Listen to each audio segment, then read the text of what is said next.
Mėgstat žiūrėti YouTube įvairių meistrų ar pasidaryk pats filmukus? Būkite atsargūs, nes jums gali nutikti taip, kaip nutiko man. Po daugybės valandų YouTube mano protas įtikėjo, kad aš ir pats galėčiau įrengti namus, nepaisant to, kad mano kasdienybė švarus oficinis darbas.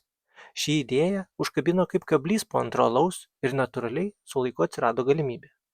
Kai kas klausdavo, kodėl darai pats, tai sakydavau, kad geriem meistram pinigų nėra, o blogai aš ir pats galiu pasidaryti. O tiesa buvo, kad man buvo smalsu. Smalsu pasibandyti, ar sugebėsiu, smalsu išmokti naujų įgūdžių, smalsu įgyvendinti savo idėjas interjere. Neapsigaukit, sutaupyt gali nesigauti. Ir nors vienas kitas euras kišenėje ir liks, jei nedaug susimausit, tai atims visą jūsų laiką. Ne, jūs nesupratot. Visą jūsų laisvą laiką. Bet jei yra tinkama motyvacija, viskas pavyks.